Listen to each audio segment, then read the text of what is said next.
Oh, GrrCON. How's it going? You guys having a good time? Yeah! Phenomenal keynote this morning. I'm so glad I'm on a watch list now. Thank you for coming to this talk. This is Punch Counter Punch. It's actually part 2, right? So the original Punch Counter Punch I did at GrrCON like 2 or 3 years ago. It was client-side .NET code. You know, Alice wants to talk to Bob, and we're going to break it. And you caught that talk. Oh, yeah, I caught the talk. I think I was at a OWASP meeting a couple days later.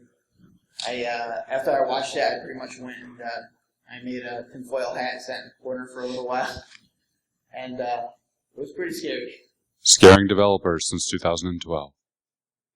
So this one we're going to be looking at web apps. Got some disclaimers? Oh, disclaimers. Disclaimers. So first disclaimer is there is no beard length guarantees. Although I've always had one. Have you always had one? I was born with a beard. Yeah. I don't know if you guys can see it, but beards will always be attached to our sexy faces. We cannot guarantee length, but we can. Wait a minute. Go ahead. Next one. That almost was bad. I'm of Middle Eastern descent, so you guys are probably all going to be on a watch list after this. Between Chris Roberts and you. With this crowd, they're probably already on one. The third one is we are not representing our employers. This is something that I do kind of on the side. And yeah, I do it full time. Not representing our employers, but I'm with CBI. We've got a booth, so we're one of the sponsors. So come by and visit, but this is definitely outside of that. Not even close. Try again, sir. Fourth one is opinions are our own. The advice is provided with no warranty. Therefore, if you go back and implement an algorithm that we made and you get screwed, don't come crying to us on Twitter and or any other social networks that we may or may not. And if you do come crying to us on Twitter, we will use it in a future GrrCON talk. Please follow me on Twitter. All right, so I am Wolf Goerlich, big advocate for the Michigan community. I love you guys. This is a phenomenal community. We do a lot of cool stuff. Involved with GrrCON, involved with Converge, the B-Sides Conference, MySec, OWASP. Fantastic group of people. I'm so glad to be here. I am classically trained as a developer, which is a lot like being classically trained as a pianist, which means no one pays me. I was originally going to be a developer, and then I led some dev teams for a while, and I had a lot of fun with it. I still love code, but I don't get to write it very often. I'm a strategist at CBI, where I work with very senior security leaders to define strategies, solve seemingly intractable problems, and then work with very junior folks with my CBI Academy, my team's here, which is phenomenal, bringing in the next generation hackers to solve these problems. And I talk too much, I tweet too much, I blog too much, I do videos, blah, blah, blah, blah. Mo. A little bit about myself. I am a software architect. What that means is I'm basically a glorified web developer. I pretty much create pretty diagrams so business people can understand what the tech people are talking about. And most of the time that doesn't actually work, so I usually talk to the business people and then tell them that that's what to do. I'm also a craftsman. I've been a developer all my life. My first job was as a developer when I was 14 years old. I was making pre-calc software. I'm pretty sure that a lot of students failed pre-calc that year because of me. At 14? At 14. Well, I never took pre-calc, so I don't know how I was building software. Business analyst. Go ahead. I'm a wannabe security guy. Security is my passion, software security, application security. I'm very interested in cryptography, so I study that a lot on my spare time. The first time I really got into application security, I was building websites for a company that will remain nameless, and one of the clients basically showed me a SQL injection attack against my application. I'm also a husband and a father, and that means that against all odds I have managed to stay married and procreate, which is amazing. Give this man a round of applause. All right, so here's the setup. It's the nerdy pig and the big bad wolf. I'll give you one guess who the wolf is. We are going to go, hey, here's how attack would happen, right? This is like 101 application pen testing stuff for some of you guys. For some of you other people, you may be like, oh, that's how they do it. Yes, that's how they do it. Then we'll talk about tinfoil, and then we'll turn it over to you. Basically, what I'll do is I'll go through what a developer or the development team should do to mitigate against those particular types of attack within the code. And we'll show a lot of code samples and examples of how a development team will do that. The one thing I will say is all the code examples are in C#, but all the principles can be applied in pretty much any language or any framework that your dev teams use. With that, let's break some apps. So, of course, the very first thing as the big bad wolf I'm going to do is I'm going to look at your website. I'm going to look deep into your soul. No, Google dorking, right? I love Google dorking. You would be amazed at the amount of stuff from Google dorking that we can get. What are keywords or passwords? What are business processes you guys are following? What's on the top of your mind? Who's the executives? Who am I going to fish? What are the names of the little pigs? I'm going to start there. I'm going to hit up FOCA. I'm going to hit up WebGout. And, of course, we're going to do some DirtBuster. Anyone in Kirsten's talk? Yay, Kirsten! She covered DirtBuster, and I love it. Okay. DirtBuster will scan your server for a whole bunch of different folders and files, right? So like WP admin, PHP admin, all those types of things. DirtBuster has a very unique user agent. It is obfuscated as DirtBuster. A lot of people know this, right? So, okay, who's monitoring for that user agent in their SIM? Anyone? One guy, thank you. Yes. Be that guy, people. Be that guy. A lot of people go, attackers, they can change their user agents. They don't. Do you know why? Because it's only that guy. So I'm going to get some great information on how to attack your site. And from there, now that I've got an idea of what the website is, what are some keywords that I can use, what are some pages on this thing, I got an idea of what you may be running. I'm going to run burp on it. I'm going to run zap on it, W3AF, WScarab. I'm going to basically fingerprint the heck out of it and look for common vulnerabilities and common weaknesses, ways that I can get in. W3AF, right? Crawl the site. And from that, I'm going to say, okay, what type of site is this? I know it's a WordPress site. All right. I know it's got some SQL on the back end. Okay. Again, automated tools, run through SQL map, and pull out every single page that has SQL injection on it. And by the way, the big bad wolf, right, is a great metaphor. Me against you. Mano y mano. Man against man. Cyber attacks. No, but the reality is these types of scans go on like crazy because, cybercrime is now an industry. They've got developers who are running DevOps teams and they're SQL scanning everything. And again, things we should watch for. Same thing with WP scan. Oh, I have for the longest time I ran my blog on a C# thing, and I had WP admin page on it. I loved it. I loved watching the people run WP scan on me. It was great. Keep coming. Come at me, bro. So we run these things. We get some great insight. And then we can go ahead and get into the next step. Now, meanwhile, the little pigs got some opportunity to catch me, got some opportunity to respond. So, when you talk about recon, in this phase of an attack, most software developers are not looking for things that are happening. Typically, you're responding, you're not kind of being proactive. So how do we become proactive as software developers?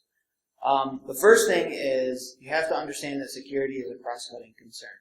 And what that means is security is kind of on the level of logging. You should be looking for places where your application can fail throughout your code, not just on the periphery. Like, I love web application firewalls, but it's on the periphery. It does nothing to protect the app itself or specific attacks against that particular app. So what you want to do is you want to set up detection points within the application, and then you want to detect abnormal conditions. Abnormal conditions are things that would flag you that something is wrong. like if you look at this picture, now first thing you think when you're driving and you see something like this is, I have to stop. And do a video. Stop and do a video. Go ahead. But you see this and you say, okay, I got to stop. You don't necessarily know what's going on ahead of you. You know, you don't know if there's a stoplight. You have no idea if it's an accident. The only thing that you know is there was an abnormal condition. My normal condition is I'll be driving, and now I should be stopping. So what are some abnormal conditions against a web application? High number of 500 errors. High number of 404 errors. If you can trap 403 errors on the application level, same deal. So SQL injection, I'm running SQL map against you. That's creating a whole bunch of 500 errors. That would create a ton of 500 errors, and Durbuster would create a whole ton of 404 errors. So those are things that your application developer should be logging and then making a decision against. So the other thing is attack attempts against known concerns. These are things in your threat model. SQL injection is one of them. If your developers know that there's a particular area of their code where they're calling the database, they should be looking for, in that area of the code, SQL injection patterns. So that's what we mean by cross-cutting concerns. Security should be built within the code base as a whole, not just on the presentation layer. So how would you prevent something like this? There's a programming pattern called the circuit breaker pattern. And typically what it's used for is to handle fault conditions within the application. So similar to like rapid fail detection on IIS. And basically when abnormal conditions will exceed a threshold, you open the circuit breaker and it'll shut the user off. And what this will do is, it's not going to necessarily stop everything, but during that recon phase, it'll give you time to kind of investigate and sort the mess out. So how do you do that? You use an aspect-oriented programming approach. You create an audit log table, log the user's IP address, username, user agent, timestamp, the type of error, any details. The one thing you want to make sure is you don't put the stack trace in there, because the stack trace can leak information about your application. And if there was ever an attack on that database. Yeah, can I jump on that? Yeah, so I love stack traces. And I love it when it's all logged centrally. And I love it when it's all logged centrally to, I don't know, let's say Splunk. In theory, hypothetically. And I love when Splunk is set up with default creds, or, better, Active Directory integrated, where we can run Responder, get the admin creds, log in. Oftentimes when you log into that SIM as the bad guy, now I've got access to a ton of data, right, that I can go through. So definitely be very careful with what's logging. And that's not only internally, that's also whenever you're considering sending it out to a third party, right, managed security services. We're going to ship out all this very sensitive data outbound, right? How often did someone type in a social security number in a wrong field? Now I've logged it. Now I put it in my database. Now I've shipped it out across the network. Yeah. So, one of the things that you can do is, especially if you're being very specific in those areas of your code, you can say, you can give like a code so that you know where in the code it was, but not necessarily leak it out into the log. So it gives you time, it gives you that ability to actually go back and review your code. You log to the table when the abnormal condition occurs. So once you see, a 500 error, any 500 error, any 404, you just log it to the table. These are what the tables look like, and then what I do is you'll have a multiplier. So here's your audit log. This is the severity, and you do a multiplier. And this is basically like, if I detect a SQL injection attack, it's going to move the user closer to that threshold at a quicker rate. So multiplier is tied to your risk rating, right? So if I see this, I know the risk is X. So I'm going to put in a certain multiplier so that that threat elevates quicker, right? So if you think about a circuit breaker, 25 watts, I want to make sure that I break through that 25 watts quicker if I'm seeing a whole bunch of SQL injection. So the great thing about ASP.NET is there's this awesome function called application error. And what it is basically anytime there's a 500 error, this method is called in the application. And what you do is you basically get the last exception, log it, create your audit log, and then store it back to your database. And there's an application begin request. So when the application receives a request from the user, it would check to see if the circuit breaker was open. The algorithm is actually really simple. You basically just get the threshold, get from your database the total, so you sum up the multiplier, so you get the total number of abnormal conditions that occurred, and you check if they've surpassed the threshold. It's a really simple algorithm. And then if this is true, basically you just send them off to the error page. So at this point, what we've done is we've kind of put in some detection points within our applications to look for they're abnormal conditions that you just don't know exactly what they are. Yeah, so it basically comes down to time-based security, right? We want to slow down the big bad wolf long enough so the pigs have a chance to detect it and hopefully respond. Or want to slow me down long enough that I go on and find another pig.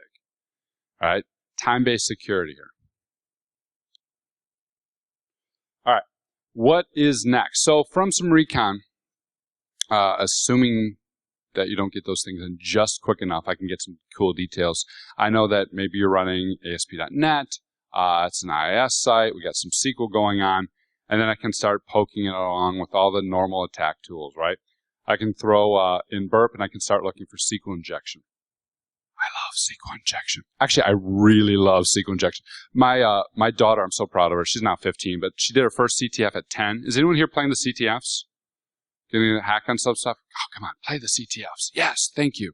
She did her first CTF at 10, and she won a whole bunch of points at doing a SQL injection attack, right? Like, yeah, that's my kid. And she goes to the next day, she goes, you know, I'm kind of sad. I wanted to get a bracelet to celebrate winning. I'm like, that's awesome. She goes, yeah, and I kept going to all these sites and typing it in so I could order it, and the site crashed. What's a 500? Well, honey, thank you for pen testing. SQL injections everywhere, right? So the default SQL injection on an admin page works 9 times out of 10. And you mentioned you actually had that was like one of the first things that you got into. What got me into, and actually it was this exact problem. Somebody was able to get in through our login system using a very simple SQL injection like this. So I've done some recon as the big bad wolf. I found my little pig. I've now done SQL injection on his website, and to add insult to injury, I post bacon. All right, so you know, at this point, obviously there's bacon on the website, so the pig knows that there's something wrong. You change the password, no avail. Bacon keeps coming back. Now, I have to remind everyone that developers are not incident responders. They're not people who will, you know, kind of be able to do forensics or investigations at the same level as everyone else. But all developers should be familiar with how their logs work. Not only the ones that they keep, but also like IIS server logs and things like that. So a developer should be able to check the server logs for activity around the time of the attack, and notice that the IP address is logged into the administrative section. One of the problems with like IIS, for example, is you can't see post data just because it doesn't log it. You can see some get data, but you can't see post data. So that's a problem. So what should a dev do at this point? Well, they should pull out the threat model. If they've done the threat model, they should pull it out. That should be a living document that they work with all the time. And they should check the application to ensure that they're handling everything within the threat model. They should look for ways that their application may fail. And they should specifically focus in on entry points. So login pages, for example, are an entry point. SQL injection itself is interesting because a lot of people think that the solution is parameterized queries. And it's not the solution. All injection attacks are related to the manipulation of strings. So parameterized queries are technically the right answer, but practically they're not, because what developers will do is they'll create queries that are themselves SQL injectable based on user input, which is not good. So the real solution is to use an ORM, an object relational mapper. And what that does is it creates an object map that the developers can use to query the database, rather than creating a query themselves. And it's actually good because developers will actually find it easier to use than querying using a SQL string. And developers really have to try to fuck it up. I mean, it's not an easy thing to do. There are ways to screw it up. First, you can still pass strings into the ORM. Almost all ORMs do this, but it rarely ever happens, and most developers don't know how to do this. Can I get the next slide? The next slide is the picture off Google, right? I'm going to just hold on for 1 second. So we're practicing in the coffee shop. I was at RECONNAISSANCE yesterday, and I was presenting on security culture and a whole bunch of different things. But one of the things I presented on was on SDLC. So I went to Google Images, as one would. I clicked on reuse, as one would, to follow the licensing because I'm an upstanding wolf. And I Googled software development, big pictures, and first row, like 3 over, I'm like, oh my God, that's got SQL injection. I'm using that one. That's great. Let's use that. So I was telling him, he's like, oh, well, the solution to SQL injection, right, is ORM. And you can almost never fuck up ORM. Yeah, I bet you could. He goes, you can't. And I told him the story about, it's everywhere. You Google it. And he goes, yeah, well, I haven't really Googled it. So he types it in, Googles it, and there's ORM with SQL injection. I think that was on the 3rd row.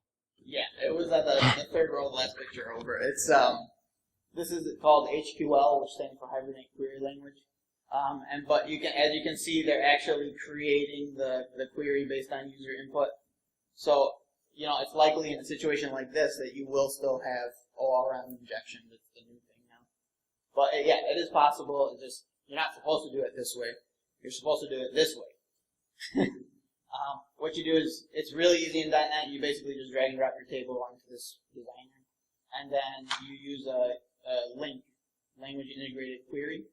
But as you can see, I didn't manipulate any strings here. I just queried some objects. The last thing I'd say is that you got to be aware of micro ORMs. These are like new and kind of coming into the development arena. They're basically ORMs, but you pass it a SQL query, and it will map to your objects. So as you can tell, you basically are kind of enabling the same kind of behaviors as you had with parameterized queries. Now those are, again, it's harder, but because they kind of recommend that you do parameterization and all that, but it's not impossible to actually leave your application open to SQL injection with this.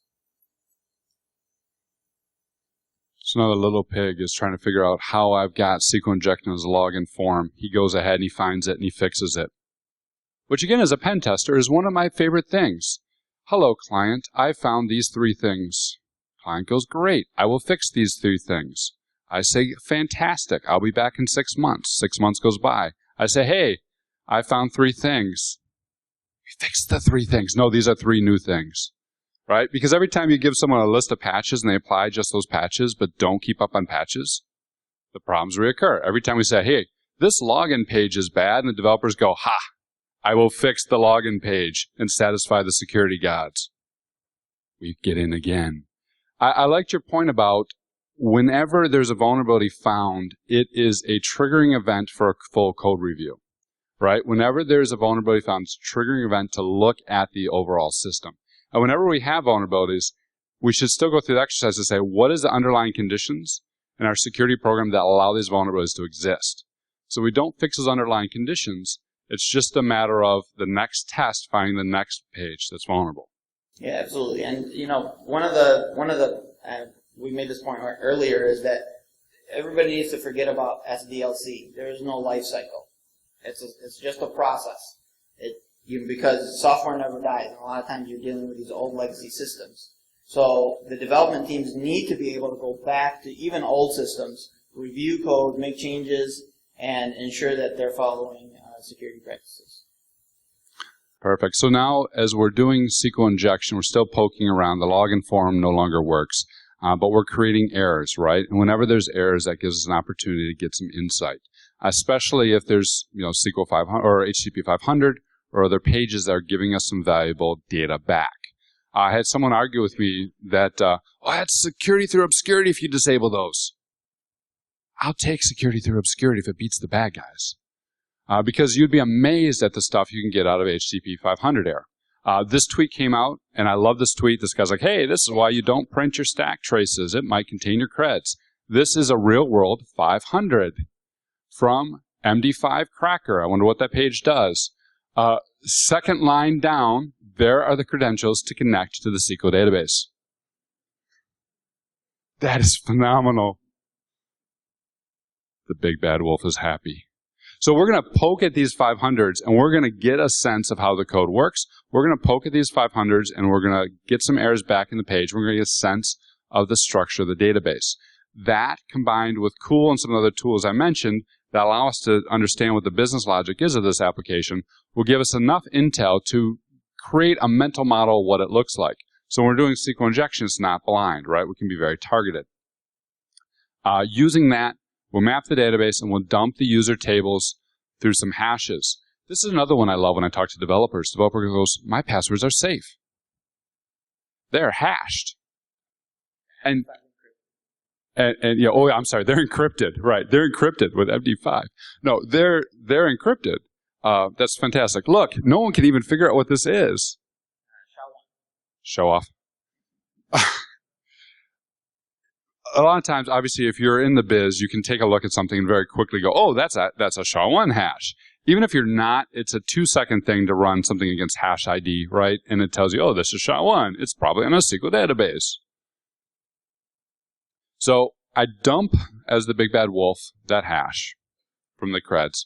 I run through hash ID because I don't recognize it. And then I say, hey, tell me what the password is. Crack station, 2 seconds. I've got the password. So now I don't have to use SQL injection on the login form. I've used SQL injection to dump the users. I can log in, and I can post the bacon. Now the pig is like, what the fuck is going on? I just fixed this problem, and I got bacon on my side again. Again, the first thing that should happen is you should review your audit logs. If you review your audit logs, if you're logging, user logins, for example, you should be able to see that. You should be able to see a pattern that the administrative user logged in normally. And again, you should review the server logs. If you review the server logs in the case of, a lot of times it's, when you have a GET request, it says ID equals 1 or something like that. And those are a lot of times used for SQL injection to actually dump tables and things like that out. You should be able to see those in the logs. So if you do, then you can, again, go back to what we talked about earlier, which is just use ND framework or another ORM to on the front end to stop the attack. The other thing is... Can I stop you? Sorry. One other thing I want to say about this, right? So these threat models, we've talked about threat models being a living document. Every time there's a new attack, updating the threat model, either it's an attack on our own organizations or an attack on others that we're investigating or have read about. So these threat models become our way of understanding the world, our way of understanding how the criminals are moving through the network and through the application. This drives logging. This drives a lot of our activities. I used to talk about Schrodinger's log, right? So if I'm doing forensics, I don't know till I get in. Am I going to have way too many logs I can't use or no logs? And it never seems to be in between. It's the developers like, I heard logging is good, so I'm logging every single GET request. Can you tell me where the bad guys got in? No. Or the other one, I heard, logging is really a waste of time, but I did log when the application started, and I think they stopped it when they're attacking us. This is my favorite way to make new incident response guys cry, by the way. So, look, we need logs that are somewhere in the middle, somewhere in that sweet spot. And the way we get logs in the sweet spot is by tying them to the threat model. Here's how we think the criminals will move to the network. Here's how see, you guys are bad. There's only 2, and both of them are way off. Excuse me, GrrCON organizers, can I get better trolls? So when we're doing this threat model, putting that log entries in the right spots and not logging everything and not logging too little. Absolutely, and you know, that also goes to the training that developers need to have to know what to log. You know, a lot of times developers have no idea what they should be logging. You know, typically they'll log like, there was an exception here, and that's pretty much it. They have no idea what's going on. So, anyway, the other thing that needs to be in place is a good incident response plan. Again, a lot of organizations don't have or don't involve the developers in incident response and the incident response plan. So they should have that beforehand. Make sure to practice it, because basically if you don't practice and you don't execute the incident response plan, when the real thing happens, you're likely to make a mistake. So make sure to practice, and then finally just execute the incident response plan when something happens. So what do we know? We know that the user database was dumped because the log told us that there was a kind of a union or something on the user table. So what you want to do is regenerate all the passwords. You want to use something very secure. So in .NET, there's this thing called the RNG Crypto Service Provider, which is a secure random number generator. You know, have a good security policy. So 10-character minimum. Make minimum password complexity requirements. Email all the users and execute the password reset function. Wait, email all the users the password in clear text? Just checking. I wanted to make sure. Email the users a kind of a reset link. So send them a token, and make sure that that token actually expires so that if somebody did get their email, they can't go and reset the password. Don't use links, and then make sure it looks professional, that it doesn't look like a phishing attack. Not that that would ever happen. GitHub. You guys may have seen this. 40,000 user accounts were compromised in GitHub. This was about a year ago. I spend way too much time on Twitter. These two stories will intersect, I promise. 20 or 40,000 people lose their passwords. GitHub decides, we're going to do something about it. We're going to do instant response. Good job, GitHub. They didn't really have a plan, so they put together a war room. Okay, I buy that. GitHub then amused the rest of us on Twitter by emailing all these people, and it looked just like a phishing attack. At like 10 o'clock or in the morning, I'm seeing people go, hey, I got phished by GitHub. 10:02. Hey, did anyone see this GitHub phish? 10:10. This has got to be not legit, folks. They emailed me a new password in clear text. The big bad wolf likes GitHub. Oh, yeah. I mean, so that's where, like, everyone puts their code, right? I love GitHub. GitHub is also fun for Google dorking, right? Show me your passwords. There it is on GitHub. All right. So the other thing is with the passwords, he cracked it. He showed the SHA-1 hash, which can be easily retrieved through a rainbow table. So what you want to do is you want to salt the passwords. You want to use a random salt for every single user, and not like one random salt for all users. That does happen. There are very special cases where you would do that. An example would be some low-level PII data that you want to be able to search. You would use one salt, but it's not. You wouldn't ever use it on anything that's very high PII or anything like that. So you store the salt in the same field as the password, or kind of another field in the same row or something like that, and you can leave it unencrypted. It's not a problem to leave it unencrypted. What this does is the cryptographic hash functions that are used for password security. They have a property called the avalanche effect. One bit change will cause 50% of the bits afterwards to also change. And when you add a salt to the beginning of a password before hashing it, it causes the hash to be considerably different than it was before. However, the functions that are used also matter too. And I say that because, with SHA-1, for example, I did a test and I could do like 360 megabytes per second. And they're made for very fast, for hashing files.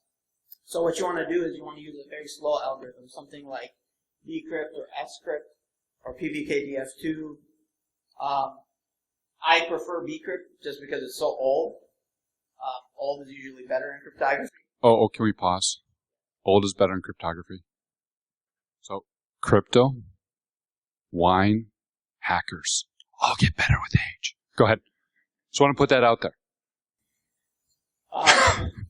You use PBKDF2 when there's a situation like you have to use some sort of this standard, and PBKDF2 is used for key derivation. It is in this standard. Bcrypt and scrypt, I don't believe are.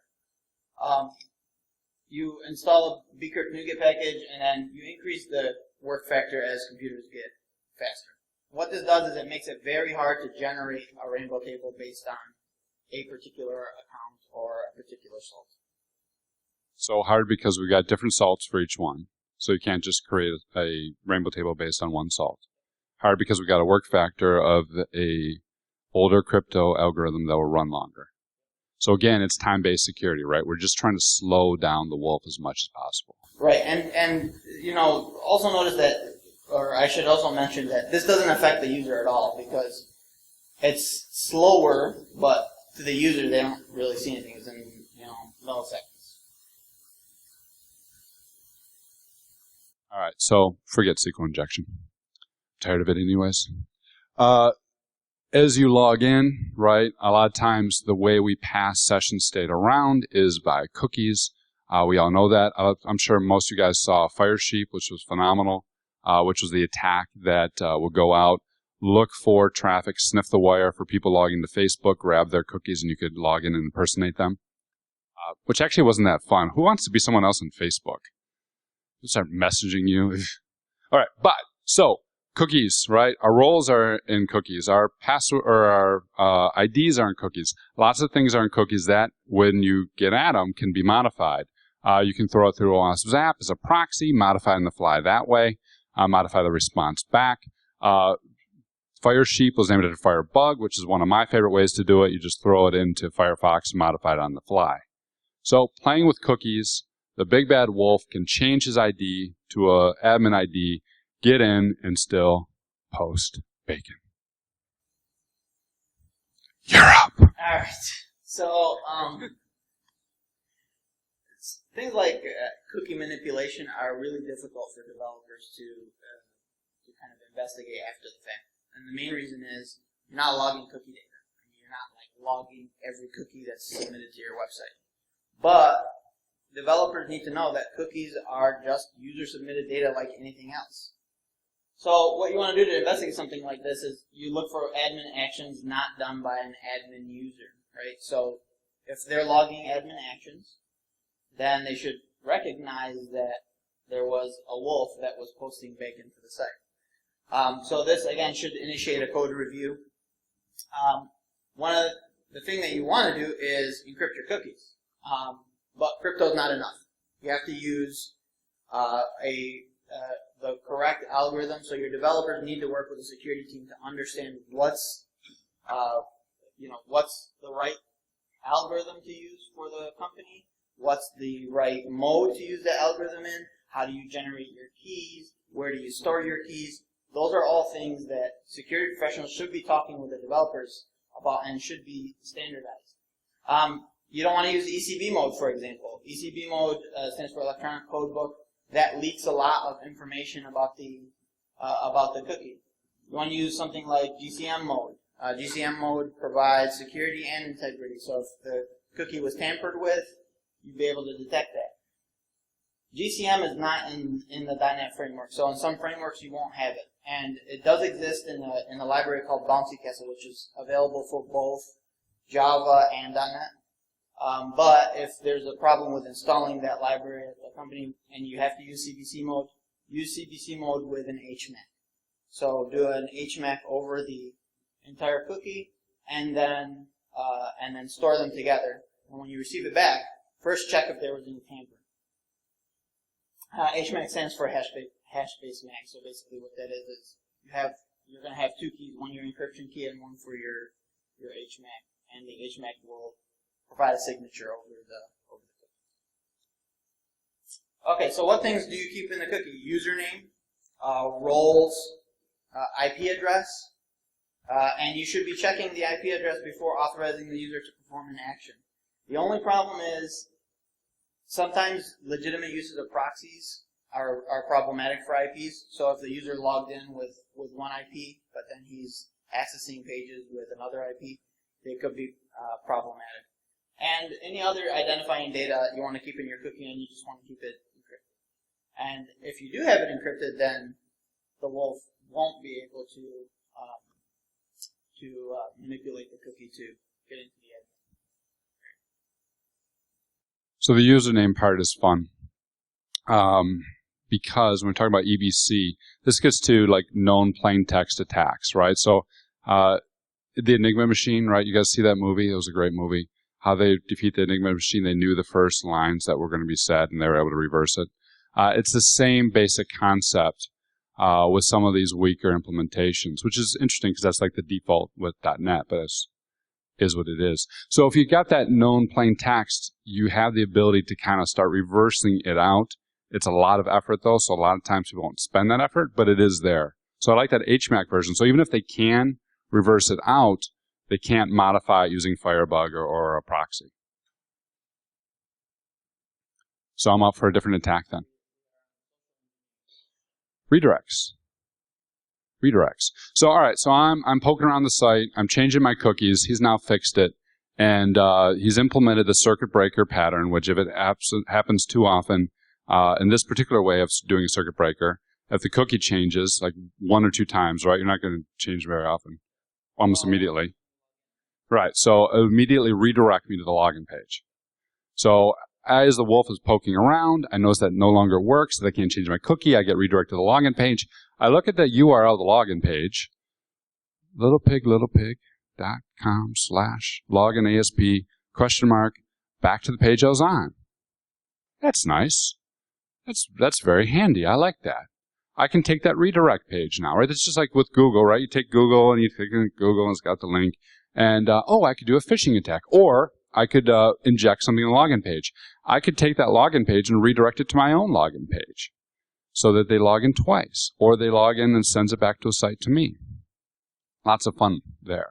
Oh, and that was one of the things I was thinking about, right? When you were 14, you were writing pre-calc.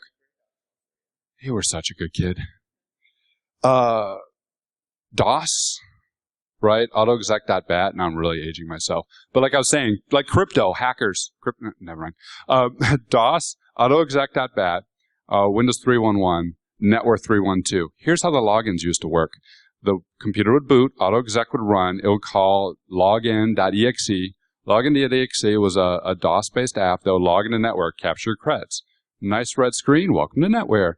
Low prompt, passwords. Know what I was coding at 14? Something without autoexec.bat, I'm guessing. I had a Wolf exe, right? That one time in 10, it would look just like that login form, capture the cred, say, oh, I'm sorry, you have an incorrect password, and then send them on to the regular one. Great way to catch passwords. In a controlled, safe environment, of course. But that's the exact same thing. With these redirect pages, we can do that attack that we were doing, early 90s on the web and more. And that allows us to do prompts for login. We can do cross-site request forgery, so we can steal information that way. All sorts of good attacks.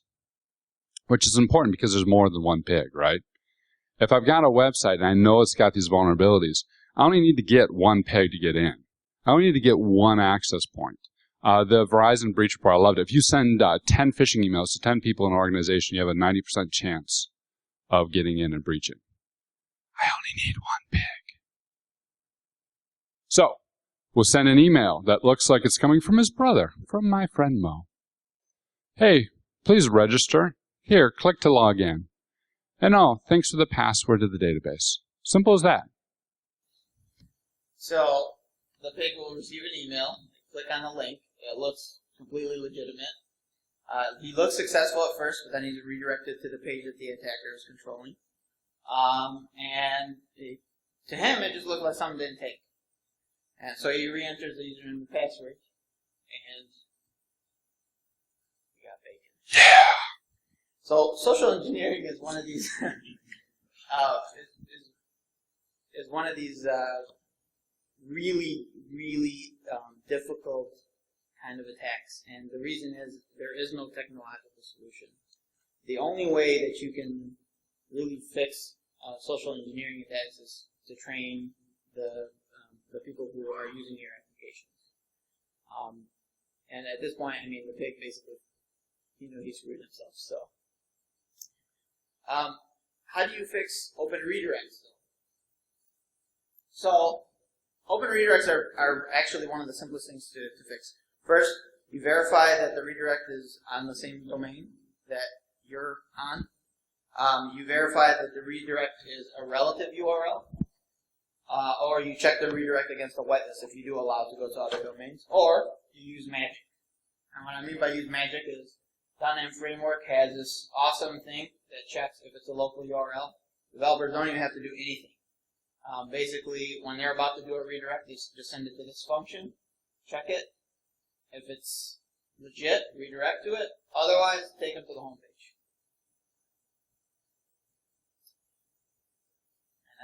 And that's it, huh? So we covered SQL injection, we covered cross-site scripting, we covered open redirects, we covered reconnaissance, circuit breaker pattern, aspect-oriented programming, type squatting DLs. We didn't talk too much about that, but extra Y, right, in Nerdy Wall. So we covered that. We covered a lot of stuff today as we're breaking into these pigs. And again, the important thing here is Dirtbuster, only one guy is looking for it. Right? A lot of us are not doing these basic things, which is why the attackers don't have to do any of the complex things. Right? We only have to move from, I don't know, at this point, the straw to the woodhouse to have a good chance of thwarting a lot of these companies. They don't care. They're not after you. They're not after me. They're after whoever they can get next and whoever they can get easy. And if we can just get rid of that low-level noise, we're in a much better spot. And so a lot of these things that we're talking about allow us to do that. And you really have to think about, well, what are the pillars of a secure development team? They are basically security training, ensuring that your developers have a good security training program. Identifying abnormal conditions. This is not, I mean, it can be done with training, but it's something that you have to kind of teach a developer to look for certain conditions that don't seem obvious. Incident management and assessing and practicing.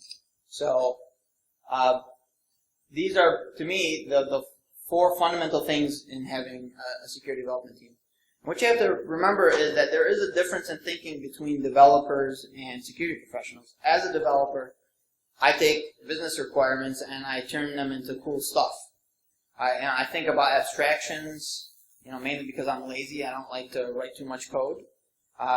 And think about the titles in software development. Developer, craftsman, architect. It's all around and focused around building things.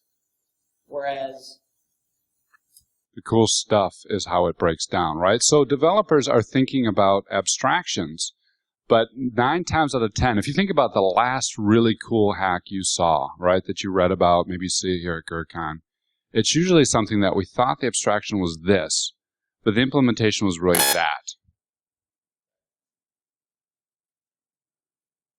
You going to do that to me again? Sorry, just keep going. Wow, a little passive-aggressive now. No, just kidding. So it's usually that delta, right, between implementation and abstraction that we fall into. It's that delta that the bad guys are going after. There's a really cool PHP hack. I loved it. There's no amount of training you could give a developer for. Why? Because PHP, they think is a PHP, but it's really a C null character attack that PHP just happened to pass down the stack, right? Because PHP is built on C. So it's those types of implementation details that fundamentally allow the weakness, right? That's interesting. It's the borders, it's the edge cases, it's the errors and the unknown that attract us to being hackers, that attract us to breaking things and that are fun. And it's really a night and day difference between that and developing. So what we need is a new type of developer. This is a developer that I have never seen that actually exists. If you think back at architect and craftsman and developer, we really need the civil engineer. They're the people who make sure that the structure is safe. They're the ones that know the ordinances. They know the rules. They make sure that the developers and the development team follow the building code. And they know how to make the building fall gracefully if it does have to fall. And this is, to me, it's really it's a type of developer that I've never seen, but I think that if we want to make secure software, we're going to need to see more of this. And when did QA developers become a thing? 10 years ago? So like 15 years ago, there was probably someone going, we really need to do something about that quality thing. Good. So this concept of having a dedicated developer, we've already went down that path with QA, right? This concept of having a developer who is responsible for security, we've got a model to follow. Let's find those stakeholders, the people who are really charged up about it, and let's embrace them and give them the tools to do that so they can become those building inspectors and look for the common things that the pen testers are going to go after, that the criminals are going after right now. So how would this work in a development lifecycle? This is more my baby. I love looking at security programs and development lifecycles and figuring out where the security comes into play. So this is just a very standard OWASP-style SDLC. Everything from requirements, where you're building those threat models and you're doing the architectural review. You're doing the walkthrough and making sure that it's secure. Development, where you're doing static analysis. You're running that code and looking for the common patterns, right, for weaknesses, code-level vulnerabilities, and feeding those back to the developers. As they're building it, they're fixing it. When it moves into verification, then you're doing static on an ongoing basis, part of QA. And dynamic analysis, you're looking at the website as it's run. You're going through, you're fuzzing it, you're doing SQL map, WP scan, those type of activities against that site, leveraging the QA processes and looking for the vulns. Hopefully remediating it, doing app pen testing. One of the things, a couple slides back that we kind of glossed over, and I hate to say this, but pen testing is not a security strategy. You're right? Our pen testing is phenomenal. It's great. It's fun. It's a key component. But if the idea is pen tester, go find 3 things wrong, I will fix 3 things, that means we're on a treadmill, right? We've got to get into a program level perspective. So we bring the pen testers in, we have them do the manual testing, beat the hell out of it, and then we deploy it. And once it's deployed, we protect it with application firewall. We protect it with monitoring. We put in place the rules to look for these errors, the circuit breaker patterns, and we continue doing dynamic testing because, what was it, ORM injection? ORM injection didn't exist, 2 years ago. It does now. Right now, there's new attacks being developed. These attacks find their way into dynamic tests. Those tests run against our code. They'll find weaknesses that all this missed because someone just invented it at Hacker Summer Camp, right? Dynamic analysis ongoing allows us to take the best of the best and continually assess our program. Where would your guy fit in all this? Actually, I would say that that particular person would fit at all levels here. They should be involved in every single level because they need to know when there's new attacks, for example, on code that's deployed. They need to be part of the architectural review. They need to work with both the security and the development team in ensuring that the developers are learning these new techniques and know what's happening. So I would say all levels. So he'd be involved with checking the architecture to make sure it's right. And then the threat modeling. See, threat modeling is one of those interesting things because threat models are great, but they're only as good as what the information that you get back when you're doing a threat model. So if the developers have no idea that what an open redirect is, they're not going to tell you that there's a potential for an open redirect. They have no idea. So, it's one of those things. I would say, yeah, it would be involved in architectural review and the threat model. And how about in development? When you're talking about the algorithms to use for crypto, that's not something that's going to be common knowledge of most developers either. I would say crypto algorithms, base architectural frameworks that you build, AOP frameworks, the logging mechanisms, and how you should be logging, those should all be done by that type of developer. It shouldn't be every single developer. And, frankly, developers today are working way too much, and they're highly likely to make a mistake. If, on average in our field, it's like 50-hour a week, So yeah, I would say that they would build the base frameworks that the developers would work off of. And then you touched on aspect-oriented programming in this talk, right? So aspect-oriented programming has a set of rules that need to be maintained. They do, and so what I would do for aspect-oriented programming is you would have the security developer be building the code for that, and then the other developers implement it, actually put it into place. Right. So he's basically in an audit and oversight function. Perfect. And then interacting with the pen testers, helping make sense of the issues they find. Yeah, so having an understanding of security and software security, that particular type of developer would know how to work with a pen tester, whereas a normal developer probably would have no idea.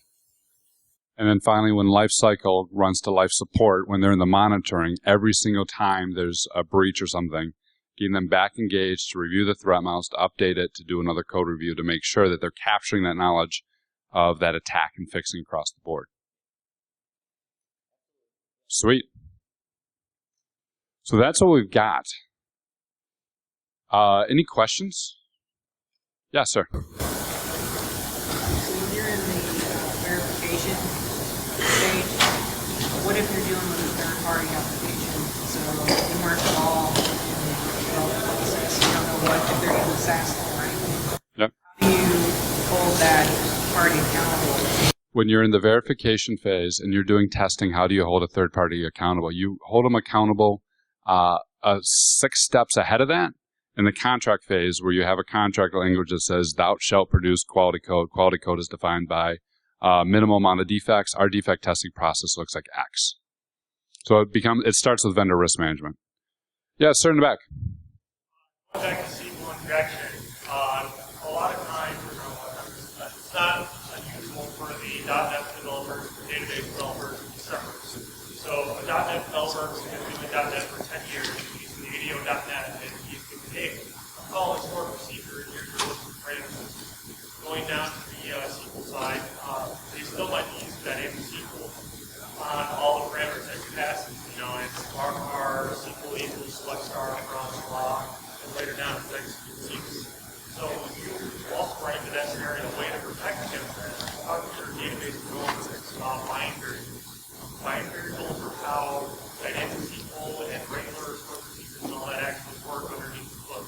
With use bind variables, all of that dynamic stuff can still be done, but they're viewed as parameters, not in SQL scripts. Perfect. So the sum of that, I'm going to sum it up real quick, and then I'm going to cut it.